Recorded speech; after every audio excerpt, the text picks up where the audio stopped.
Bonsoir à tous, ravi de vous retrouver pour cette rubrique sportive. Nous commençons ici aux États-Unis avec une mauvaise nouvelle en NBA.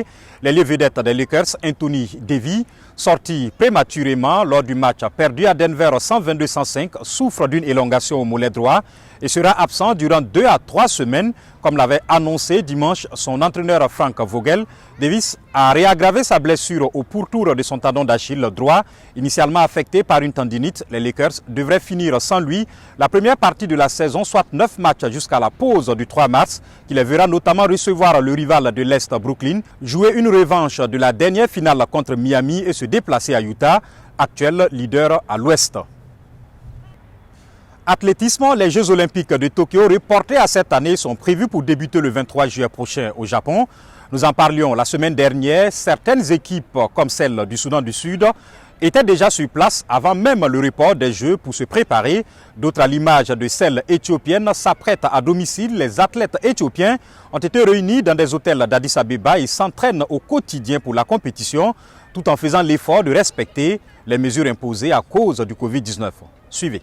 Genzebe Dibaba avait établi le record du monde du 1500 mètres, 3 minutes 55 secondes en février 2014 en Allemagne, avant que sa compatriote Gudav Tesge ne supplante ce record de 2 secondes début février de cette année lors du meeting en salle de Lieu-20 en France. Réunie ici avec d'autres athlètes qui rêvent de réaliser des performances aux Jeux Olympiques de Tokyo l'été prochain, elle travaille dur pour reprendre sa couronne de numéro 1 mondial du 1500 mètres. À ses côtés, des athlètes peu connus, mais aussi ceux de renommée internationale comme Selemon Bariga, spécialiste du 5000 mètres. Tous admettent que la pandémie du nouveau coronavirus, qui a entraîné un report des Jeux Olympiques et l'annulation de pas mal de compétitions, a fortement semé le doute dans la tête des athlètes. Malheureusement, un athlète n'est préparé que lorsqu'il y a de la compétition et notre capacité est mesurée par la compétition. Nous n'avons guère pu concourir à cause du Covid-19, mais nous travaillons pour améliorer les choses à l'avenir.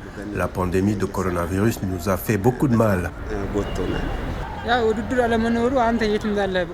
Vous ne savez pas où se situe votre niveau d'habileté à cause du manque de compétition. La pratique seule ne suffit pas car vous devenez engourdi. Mais quand il y a de la concurrence, vous comprenez ce qui vous manque. En l'absence de compétition, nous avons beaucoup perdu. On dit qu'il y a un peu de lueur maintenant. Nous travaillons pour les Jeux Olympiques de Tokyo reportés à cette année, mais nous ne savons pas s'ils auront lieu. Le Covid-19 nous a coûté cher. La Fédération éthiopienne d'athlétisme a organisé une compétition pour choisir ses qualifiés pour les Jeux Olympiques. Les athlètes retenus se préparent en suivant les protocoles sanitaires stricts de leur camp de base. Cela fera 2 mois et demi que nous avons commencé à nous préparer pour les Jeux Olympiques de Tokyo. Pour le moment, presque tous nos athlètes sont rassemblés dans des hôtels et nous nous entraînons selon notre horaire. Il ne fait aucun doute que le Covid-19 sera dans nos esprits 3 ou 4 jours avant la prochaine compétition.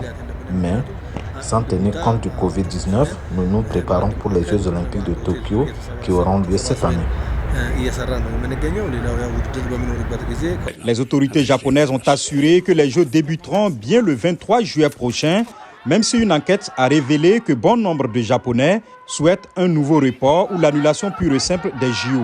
Faisant fi de tout cela, ces athlètes éthiopiens s'apprêtent pour honorer une fois de plus leur réputation de pays de course de fond. C'est tout pour cette rubrique sportive. Merci à vous de l'avoir suivi. On se retrouve la semaine prochaine. Au revoir.